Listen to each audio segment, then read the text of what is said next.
안녕하세요. 플레이즈의 주기표입니다. 오늘 영상에서는 평소하고는 좀 다르게 추천을 하고 칭찬을 했었던 제품들에 대해서 아쉬움이 생길 수 있는 점이라든지 단점으로 지적될 수 있는 부분, 그리고 그런 아쉬운 부분들을 해결하기 위해서는 어떻게 해야 되는 것인가, 그런 포인트들을 짚어서 설명을 해드리도록 하겠습니다. 입문용 가격대라고 할 수 있는 제품들 위주로 설명을 드리겠고요. 훨씬 더 고급 제품이라든지 하이엔드급 제품에 대해서는 다음 영상에서 또 다루도록 하겠습니다. 종종 여러분들께서 지적해 주시는 사항 중에 주기표 저 사람은 맨날 좋다는 이야기밖에 안 하더라, 이렇게 지적하시는 분들이 종종 계시는데요. 꼭 그렇지는 않습니다. 제가 제품에 대해서 설명을 드릴 때 이러이러한 분들은 어울리지 않을 수 있습니다, 심지어는 이러이러한 분들은 사지 마세요, 이렇게까지도 이야기하는 경우들이 꽤 있습니다. 그런데 아무래도 그동안의 이제 제품 추천 영상, 소개 영상 같은 경우에는 제품을 추천하기 위한 목적이 좀 더 강했기 때문에 나쁘다는 이야기는 안 하는구나, 이렇게 생각하실 수 있는데요. 오늘 영상에서는 확실하게 제가 그동안 추천했던 제품들에 대한 아쉬움이 될 수 있는 부분을 먼저 언급을 해드리도록 하겠습니다. 자, 첫 번째 가격대별로 시작을 해보도록 하겠습니다. 가격대별로 앰프부터 시작을 해보도록 하죠. 그러면 아무래도 100만 원 미만대에서 가장 추천이 많이 이루어지고 가장 많이 사용이 이루어지는 제품, 어떤 제품이 있을까요? 아무래도 윈 오디오, 빼놓을 수가 없죠. 오늘은 뭐 단점이나 아쉬움을 지적한다라고 말씀을 드리긴 했습니다만은 윈 앰프 기본 버전은 아직까지도 여전히 그 가격대에서는 전 세계 탑이에요. 대체할 수 있는 제품이 없어요. 그렇다고 하더라도 100만 원 미만의 미니 D클래스 방식의 앰프라든지 이런 제품들이 대체적으로는 뭔가가 강력하다거나 아니면 뭐 깊이감이 있다라거나 이렇게 평가하기는 좀 어렵습니다. 미니 D클래스 방식의 앰프가 나오기 전 100만 원 내외의 앰프라는 것은 무게가 거의 대부분 한 8kg에서 12kg 내외 정도가 됐었습니다. 그런데 요즘 출시가 되고 있는 미니 D클래스 방식의 앰프 무게가 몇 킬로예요? 2kg 내외입니다. 5배 정도 차이가 나는 거죠. 무게 차이가 왜 나겠습니까? 뭐 다른 이유가 필요가 없죠. 그만큼 물량 투입의 차이가 있기 때문입니다. 그런 미니 D클래스 방식의 앰프들 같은 경우에는 사실상 구동하기 어려운 스피커를 매칭을 했을 때의 앰프가 강력하기 때문에 정말 깊이 있는 음을 내주는구나, 질감이 고급스럽구나, 그런 평가를 하기에는 좀 어렵다. 윈 앰프 같은 경우에는 완전히 올인원 제품이잖아요. 이 앰프 한 대만 있으면 거의 모든 기능이 다 된단 말이에요. 그런데 웬만한 기능들이 싹 다 빠져있는 순수 인티 앰프나 아니면은 프리앰프를 필수로 매칭을 해야 되는 파워 앰프와를 동일선상에서 이렇게 비교하는 것은 사실상 비상식적인 비교 방식이죠. 일단은 어찌됐든 미니 D클래스 방식의 앰프에서는 뭐 강력함이나 아니면 고급스러운 질감이나 아니면 뭐 깊이감 있는 음악성이라든지 이런 부분들은 너무 기대를 하지는 마시라. 그리고 구동하기 어려운 스피커는 함부로 매칭을 하지 마시라. 특히 또 한 가지 말씀을 드리자면은 아무래도 이제 미니 D클래스 방식의 앰프 같은 경우에는 소리의 성향이, 음색 성향이 약간 얇고 가벼운 느낌이 단점입니다. 얇고 가벼우면서 칼칼한 소리를 내는 스피커를 매칭을 한다? 이건 거의 뭐 자살행위죠. 그러면은 미니 D클래스 방식의 앰프의 상반된 성향에 대안은 무엇이냐? 저는 대표적으로 쿼드 베나2 같은 제품을 추천을 했습니다. AB 클래스 방식이고 사이즈도 더 크고 묵직하고 부드럽고 중저음이 좀 더 푸근하면서도 풍요롭게 나온다는 게 차이점이죠. 100만 원 내외의 AB 클래스 방식의 앰프의 단점은 무엇이냐? 이 소리의 투명도, 소리의 선명도, 그리고 소리가 똑똑 끊어지면서 깔끔 단정하게 똑똑 끊어지면서 깔끔 단정하게 나오는 특성, 이 특성은 D클래스 방식의 앰프가 더 우수합니다. 그래서 흔한 표현으로 나는 최대한 선명한 사운드가 더 우선이다 라고 하면은 AB 클래스 방식의 앰프보다는 D클래스 방식의 앰프가 더 우선이에요. 예컨대 악기를 연주한다고 가정을 해보자고요. 깔끔하게 소리가 나오려면 어떻게 연주를 해야 돼요? 떵떵떵떵 이렇게 연주를 해야 되겠죠. 그런데 감미롭게 연주가 되고 풍요롭게 연주가 되려면 어떻게 해야 돼요? 똥, 똥 이렇게 연주가 돼야 되겠죠. D클래스 방식의 음질 성향과 AB 클래스 방식의 음질 성향이 그런 느낌입니다. 감미롭고 부드럽게 소리를 내는 쪽에 뭐 포커스가 맞춰져 있다 보니까 좀 저음의 임팩트감이라든지 저음의 단단한 느낌이라든지 저음이 깔끔하게 떨어지면서 스피드감 있게 표현하는 능력이라든지 이런 부분들이 아쉬울 수밖에 없습니다. 특히 100만 원 미만에서 판매가 되고 있는 AB 클래스 방식의 앰프는 그런 느낌, 좀 강력하면서 비트감 있는 느낌이 좀 떨어지는 것은 사실이에요. 그렇지만 반대로 비슷한 가격대의 저렴한 미니 D클래스 방식의 앰프에 비해서는 어쩌면은 제가 생각하기에는 중역대 아래로, 중역대라든지 중저음역대로 내려가면 내려갈수록 사운드의 정보량이 AB 클래스 방식이 훨씬 더 풍요롭죠. 더 풍요롭게 좀 더 많이 풍부하게 소리의 정보를 재생하기 때문에 더 감미롭고 근사하고 부드럽고 뭐 좀 그렇게 느껴질 수 있는 것이죠. 그래서 아무래도 좀 나는 좀 감미로운 음악을 위주로 많이 듣고 뭐 백그라운드 사운드 위주로 많이 듣고 중저음과 함께 풍요롭게 사운드 이렇게 쫙 이렇게 가라앉는 듯한 그런 느낌을 나는 좋아한다. 그러시면은 AB 클래스 방식의 뭐 쿼드 베나 같은 앰프가 훨씬 더 음악적으로 들릴 수가 있습니다. 자, 다음 제품 이제 가격대가 100만 원 이상으로 올라가야겠죠. 화재의 바로 그 제품, 화재의 바로 그 올인원 제품, 네임 유니티 10이 되겠습니다. 제가 아직까지 사용해본 100만 원 중후반 앰프 중에서 이거만큼 오디오적인 성능이 뛰어난 제품을 아직까지 본 적이 없어요. 그렇기 때문에 극찬할 만 하죠. 다만 이제 이 제품이 뭐 가격을 고려한다면 그렇게 뭐 대단히 뭐 고급스럽게 디자인이 생겼다거나 멋지게 생겼다라거나 리모컨이 아직 안 나온 것도 좀 아쉬운 점이고, 전면에 이제 버튼이 거의 뭐 없다시피 하는 것도 좀 아쉬운 점이긴 합니다. 지금 이 네임 유니티 10이라는 제품은 보기보다 엄청나게 강력합니다. 아까 제가 말씀을 드렸죠. 100만 원 미만의 미니 D클래스 방식의 앰프는 강력할 수가 없다. 그게 한계다 말씀을 드렸잖아요. 근데 100만 원 미만 제품보다는 가격이 2배에서 한 3배가량 더 비싸지기는 했죠. 그러다 보니까 압도적으로 강력해요. 그전에는 강력하다라는 말을 할 수가 없다라고 분명히 제가 못을 박아서 말씀드렸습니다만은 네임 10는 강력한 게 맞아요. 1000만 원짜리 스피커도 썩 나쁘지 않다, 준수하다라고 할 만큼 구동을 시켜주고 강력한 사운드를 내뿜어 줍니다. 그런데 어느 누구는 엄청나게 좋다라고 하는 것이 또 반대되는 취향을 가지신 분들에게는 꼭 좋은 것만도 아니에요. 고성능 스포츠카라고 한다라면은 모든 남성들의 로망이라고 할 수가 있는데, 강력한 성능, 엄청난 카리스마의 배기음, 그리고 정말 끝내주는 속도와 운동성, 정말 뭐 매력적이죠. 짜릿할 수가 있죠. 근데 제가 좀 겁이 많고 감이 안 돼서 그런지 몰라도 스포츠카가 아무리 성능이 좋다고 하더라도 그 성능을 누릴 수가 없어요. 강력한 사운드에 강력하다라고 하는 거, 짜릿한 사운드에 짜릿하다고 하는 게 거짓말도 아니고 과장 광고도 아니에요.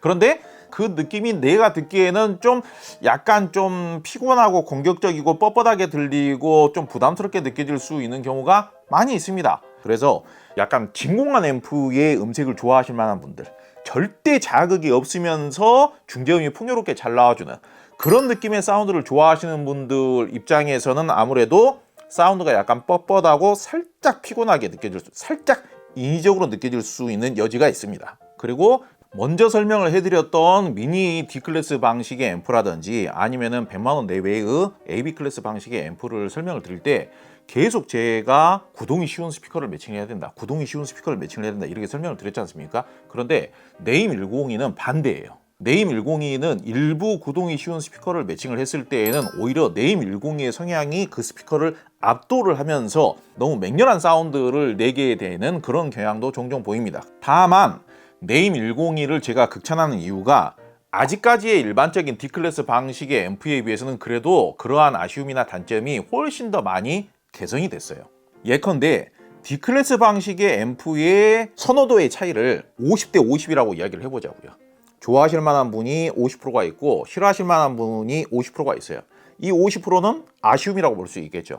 그런데 일반적인 흔한 과거의 D클래스 방식이 그런 정도의 50대 50이라고 본다면은 이 네임 102 같은 경우는 50%가 아니라 그래도 한 20%에서 30%까지 다운을 시켜 놓은 거예요. 그런데 그렇다고 해서 그 20% 정도 되는 아쉬움까지 아예 없어지는 것은 아니죠. 그런데 오늘 영상은 그 아쉬움을 해결할 수 있는 방법까지 제안을 해드리는 시간입니다. 네임과 포칼에서 제공을 하는 기본 EQ 프로그램이 있죠. EQ 앱이 있습니다. 그 EQ 앱을 꼭 사용하시기 바랍니다. 오토 세팅 기능까지는 아니지만은 오디오 브랜드에서 제공하는 EQ 기능 치고는 상당히 전문적인 수준에 도달해 있어요. 그래서 조금만 공부를 하시면서 만져보시면은 방금 제가 말씀드렸던 그나마 남아있는 20%나 30% 정도의 아쉬움이 그래도 10% 정도까지 또 추가적으로 개선을 시키고 다운을 시킬 수가 있습니다. 그래서 네임 102 같은 경우에는 EQ 앱을 무조건 필수적으로 사용을 해보시라. 그리고 네임 102는 고성능 스피커라고 매칭이 정말 끝내줍니다. 그래서 고성능 스피커 플러스 EQ 조작, 간단하게 EQ 조작으로 내 환경과 내 취향에 맞게끔 조정을 한다. 이렇게 사용하시면 정말 가격 대비 정말 훌륭한, 대체가 쉽지 않은 그런 정말 특출난 제품이라는 점을 말씀을 드리도록 하겠습니다. 자, 다음 제품 이야기하도록 하겠습니다. 단점과 아쉬움 이야기한다더니 네임 102는 결국은 추천한다는 이야기 아니야. 또 이렇게 생각하시는 분들 계실 수 있는데요. 네임 102 결국은 D클래스 방식의 앰프예요. 아무리 개선을 시킨다고 하더라도 D클래스 방식의 아쉬움이 단 10%라도 남아있는 겁니다. 이 소명이 왜 나오는 거죠? 그래서 정말 극단적으로는 좀 따스하고 유연하고 포근하고 부드럽고 중저음이 좀 충만되고 풍요한 사운드를 좋아하시는 분들은 AB 클래스 방식 쓰셔야 됩니다. 그러면은 비슷한 가격대에서 AB 클래스 방식에 대안은 어떤 제품이냐? 자, 이럴 때 또 이제 유니슨 리서치 나와줘야 됩니다. 유니슨 리서치 앰프 좋다는 이야기는 지난주에인가 단독 영상에 또 나갔습니다. 유니슨 리서치 유니코 프리모, 유니코 누오보, 심플리 이탈리 종합적으로 제가 추천을 한 영상이 먼저 나왔기 때문에 오늘은 아쉬운 점이라든지 그 아쉬움을 개선할 수 있는 방법에 대해서 이야기하는 시간이에요. 유니슨 리서치 유니코 프리모나 누오보의 아쉬운 점은 그러면 무엇이냐? 이탈리아 오디오는 거의 뭐 다들 선비들이에요. 선비들. 완전 극 선비들입니다. 극 여기다가 다른 말을 딱 넣어줘야 딱 이게 어감이 딱 임팩트가 딱 들어가는데 그렇게 할 수는 없을 것 같고, 정말 점잖아요. 소리의 섬세함, 그리고 중립적인 느낌, 사운드의 매끄러움, 부드러움, 일체의 자극이 없음, 이런 느낌은 전 세계 탑이에요. 그렇기 때문에 일반적으로 클래식 애호가분들이 많이 사용을 하시고, 특히 클래식 중에서도 다른 나라의 오디오 브랜드에 비해서 현의 표현력, 바이올린이나 첼로 이런 현악기의 표현력이 훨씬 더 우수하다라고 알려져 있죠. 그런데 삐뚤어서 표현을 하자면은 너무 점잖다, 너무 얌전하다, 이렇게 느낄 수가 있는 것이죠. 그래서 오디오적인 쾌감을 좋아하시는 분들, 대역 간의 분리도가 명확한 걸 좋아하시는 분들, 소리가 눈부시게 이렇게 쫙 펼쳐지는 거 좋아하시는 분들이 들으시기에는 약간 답답하실 수도 있다. 그리고 유니슨 리서치의 이거는 뭐 종특이죠. 종특. 가장 어떻게 보자면은 일반 소비자분들 입장에서는 가장 치명적인 단점이라고 볼 수 있는 점이라면은 노이즈가 좀 있죠. 험 노이즈가 좀 있습니다. 험 노이즈라고 한다면 뭐 트랜스 험 노이즈도 있고 진공관 험 노이즈도 좀 있을 수가 있고요. 트랜스 험 노이즈 같은 경우에는 띠 하면서 이렇게 트랜스가 떨리는 노이즈 같은 게 들리는 경우가 있고요. 진공관 험 노이즈 같은 경우에는 하면서 이런 노이즈가 나오는 경우도 있어요. 그런데 진공관 하이브리드 방식 앰프의 특성상 이 노이즈가 약간 나는 것은 불량까지는 아니에요. 근데 이 노이즈가 너무 많이 나버리면은, 너무 많이 나는 것의 기준이 뭐냐라고 여쭤보신다라면은 2.5m 정도 떨어져서 녹음 상태가 좋은 음악을 틀었는데도 그 소리가 상당히 제법 거슬리게 느껴진다. 그러면은 좀 불량 확인을 좀 해볼 필요가 있겠죠. 그런데 이 유니슨 리서치의 유니코 시리즈가 몇 년 전부터 출시 이후부터 이 노이즈 이슈가 항상 있어 왔었습니다. 아무래도 이제 계속 이제 이 딜러들이 야, 너네 제품 노이즈가 난다, 그래가지고 불량 의뢰가 클레임이 많다, 이런 어필을 계속 해왔을 거 아니겠습니까? 그래서 비교적 최근 제품일수록 그 노이즈가 날 확률이 좀 적다, 그렇게 인식하시면 되겠습니다. 너무 중립적이고 음색적으로 좀 심심하고 음색적으로 약간 답답할 수가 있다, 단점이라고 지적을 하기는 합니다만은, 답답한 게 싫으신 분들이라면은 스피커를 밝은 성향을 매칭하시면 돼요. 스피커를 밝은 성향을 매칭을 하시면은 기본적인 앰프의 기본기 자체가 동급 내에서 뛰어난 수준이기 때문에 밑에서부터 이렇게 아랫대역에서부터 이렇게 지그시 밀어주는 힘은 좋다 보니까 밝은 성향의 스피커를 매칭하시면 음질이 굉장히 좋습니다. 그리고 여러분께서 공간도 좀 확보를 하셔야 돼요. 그러니까 나는 풍부하고 진한 사운드를 듣고 싶은데 앰프는 어정쩡한 거 사용하면서 스피커는 큰 거를 매칭을 하시게 되면은 그냥 부밍만 벙벙거릴 뿐이에요. 그래서 제품을 무조건 탓하시기 전에 스피커의 선택과 환경 매칭 이런 부분들도 고려를 하시면서 좋은 사운드를 만드시는 게 중요하겠습니다. 자, 다음 제품은 증폭 방식별로 소개를 하다 보니까 순수 진공관 앰프를 또 소개를 안 할 수가 없는데요. 같은 브랜드이긴 합니다만은 유니슨 리서치의 심플리 이탈리 이야기를 또 해보도록 하겠습니다. 오늘은 뭐 단점과 아쉬운 점을 먼저 이야기하는 시간이기 때문에 언급을 하자면은 심플리 이태리는 소출력 진공관 앰프예요. 이 소출력 진공관 앰프라는 카테고리 자체의 한계라는 것은 강력함, 순간적으로 치고 나가는 것과 빠르게 딱 끊어주는 능력.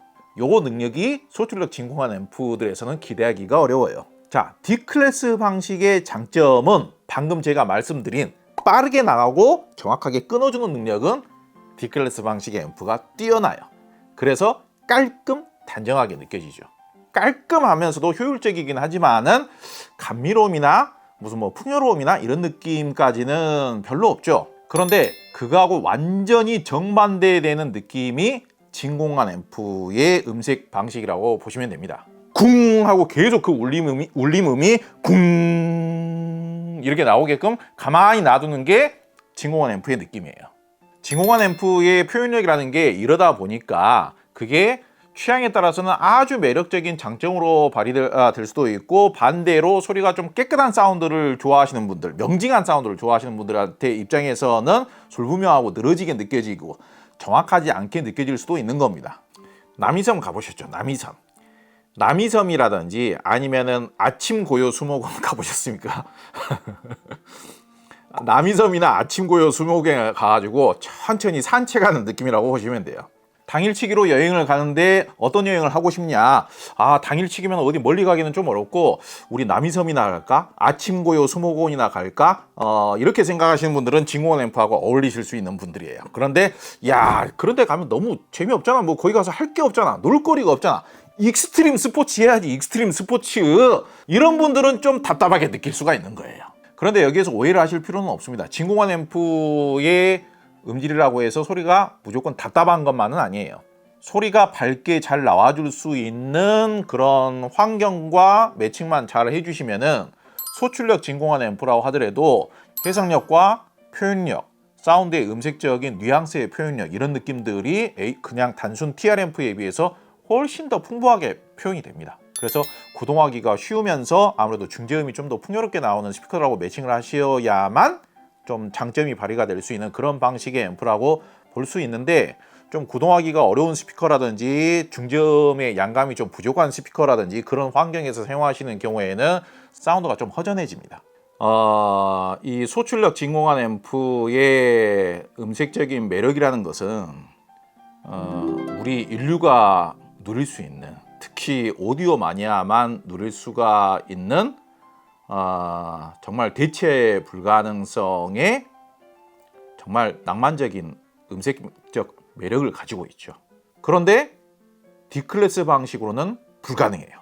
D클래스 방식이 진공관 앰프와 거의 유사한 느낌의 음을 낸다는 것은 아직까지는 불가능하다고 봅니다. 그래서 이 음색적인 매력, 낭만적인 음색, 고급스럽고 우아한 표현력, 이런 느낌에 관심이 있으신 분들의 경우에는 뭐 불편하고 좀 옛날 방식이라고 하더라도 진공관 앰프 한 번쯤은 써보셔야 됩니다.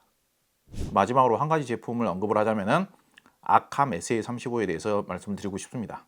아캄 SA35 사실 이 가격대 제품들을 정말 많이 사용해 보기로 제가 생각하기에는 현재까지 나온 제품들 중에 가장 올라운드형에 가까운 제품이라고 생각을 해요. 그런데도 불구하고도 아캄 SA35 한정으로 아쉬운 점이 있다라면 어떤 점이 있을 것인가? 아캄 SA35는 증폭 방식이 D클래스 방식도 아니고 AB 클래스 방식도 아니고 G클래스 방식입니다. G클래스 방식. G클래스 방식의 순수 증폭 원리 자체는 AB 클래스 방식하고 동일해요. 그런데 터보 부스트 레일을 하나를 더 만들어서 강력한 힘이 필요로 할 때 그 터보 부스터가 같이 작동을 하면서 훨씬 더 힘있는 느낌을 내게 해주는 방식이 G클래스 방식이다라고 이해하시면 됩니다. 그래서 정말 보기보다 굉장히 강력한 성능을 가지고 있는 앰프입니다. 그래서 가격이 굉장히 비싸면서도 구동이 비교적 어렵다라는 스피커들하고도 매칭이 굉장히 잘 맞아요. 다만 그렇게 고성능이라고 하더라도 기본적인 성향 자체는 상당히 오디오적인 쾌감 쪽에 치우쳐져 있는 성향인 것은 맞습니다. 그렇게 감미롭다거나 그렇게 뭐 따스하다거나 그렇게 대단히 섬세하다거나 그렇게 대단히 음악적이다라거나 유연하다라거나 그런 쪽까지는 아니에요. 감성적인 음색의 매력이 50, 오디오적인 쾌감과 구동력이라든지 파워감이라든지 이런 느낌이 50, 이런 제품이 가장 균형 잡히게 점수를 이거 무슨 뭐 어떻게 보자면 교과서적으로 점수를 가장 많이 줄 수가 있다, 이렇게 가정을 해보자고요. 그런데 아캄의 경우에는 동급 제품에 비해서 오디오적인 쾌감의 능력이 한 70에서 80%가량으로 좀 더 그 특성이 더 높다. 그렇기 때문에 일반적으로 약간 뻣뻣한 느낌의 스피커, 약간 이제 그 금속성의 소리를 내는 스피커하고 매칭을 하면은 음색이 좀 약간 뻣뻣한 느낌인데, 중저음이 전에 쓰던 앰프에 비해서 중저음이 좀 덜 나오는데, 그렇게 생각을 하면서 좀 실망을 하실 수가 있어요. 그러면은 이 아쉬움을 해결하기 위해서는 어떻게 해야 되는 것인가? 가장 쉽게는 큰 스피커 매칭하시면 됩니다. 큰 스피커. 중저음이 부족함으로 인해서, 소리의 풍부함이 부족함으로 인한 단점은 절대 발생할 수 없는 스피커가 부피가 큰 스피커거든요. 나는 강력한 사운드가 좋아, 짜릿한 사운드가 좋아, 그러면은 뭐 포칼이라든지 모니터 오디오라든지 뭐 엘락이라든지 이런 스피커 매칭하셔도 굉장히 좋아요. 아주 끝내줍니다.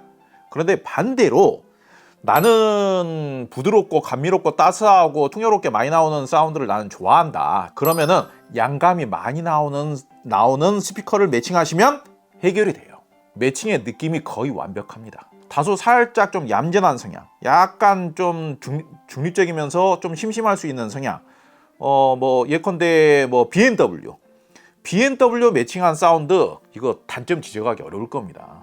BMW를 잘못 매칭하면은 약간 심심해질 수가 있는데, BMW 700 시리즈라든지 좀 크게 보자면 800 시리즈까지도 아캄 매칭했을 때 뭔가가 아쉽다라는 느낌 지적하기 쉽지 않을 거예요. 그리고 예컨대 JBL 스피커에서 작은 스피커도 우퍼 유닛이 12인치잖아요. 정말 컨트롤하기 어렵거든요. 그런데 그 12인치 대구경 우퍼를 달고 있는 JBL 스피커와 아주 찰떡궁합 아닙니까? 그리고 최근에 또 이제 대형 우퍼 유닛을 탑재를 하고 있는 바이노디오 클래식 시리즈 같은 경우에는 작은 게 8인치, 중간 사이즈가 12인치, 큰 거는 또 12인치에 좌우 폭도 전면 배풀도 엄청 넓지 않습니까? 그래가지고 대구경 괴짜경 스피커 아니겠습니까? 그쪽하고도 은근히 잘 맞아버려요. 그 외에 아캄 같은 이런 올인원 제품들 같은 경우는 최신 소프트웨어적인 기능이 많이 들어가 있는 제품들의 경우에는 펌웨어 업그레이드를 통한 그 오류라든지 뭐 이런 부분들을 해결해야 되는 경우들이 종종 있습니다. 소프트웨어를 계속 만지고 업데이트를 하다 보면은 오히려 없던 버그도 다시 생겨나고 그러는 경우들이 많잖아요. 사실상 스마트폰도 그렇고 컴퓨터 OS 같은 경우도 그러지 않습니까? 그래서 디스플레이가 뭐 꺼졌다가 뭐 켜졌다가 뭐 그런다든지, 아니면 D락 라이브 설정을 해놨을 때 소리가 안 나와 버리는데 껐다 켜면 다시 나오는 문제라든지 이런 부분들이 있었는데, D락에 관련된 부분은 해결을 했다라고 해요. 그래서 소프트웨어적인 버그 같은 경우는 업데이트를 통해서 또 해결을 해주기 때문에 그런 부분들, 그런 버그가 뭐 한두 가지 정도 있기는 있습니다만은 그게 뭐 치명적인 약점이다, 치명적인 단점이다, 그것 때문에 구입을 하지 말아야 된다라고 말하기까지는 좀 어려울 것 같습니다. 자, 오늘 저희 채널에서 추천을 드렸던 앰프군, 입문기에 해당되는 앰프군을 100만 원 미만 제품에서부터 한 400만 원까지 이렇게 넓게 포괄적으로 제가 추천드렸던 제품들 위주로 해서 나름의 AS를 해드린 겁니다. 정말 명확하게 어떤 취향인 분들에게는 어울릴 수가 있고 어떤 취향인 분에게는 어울리지 않을 수 있으니 사지 마시라, 굉장히 극단적으로까지도 설명을 드렸고, 이런 점에 있어서는 장점이지만 이런 점에 있어서는 분명히 아쉬움이 있는 제품이다, 이런 성향으로는 포기를 해라, 뭐 이런 정도까지도 거의 그런 정도에 가깝게 설명을 드렸기 때문에 여러분에게 어울리시는 제품 잘 선택을 하시기 바라겠습니다. 생각보다 영상의 길이가 좀 길어졌는데요. 스피커 편도 조만간 이어서 다시 또 비슷한 톤의 영상 찍도록 하겠습니다. 감사합니다.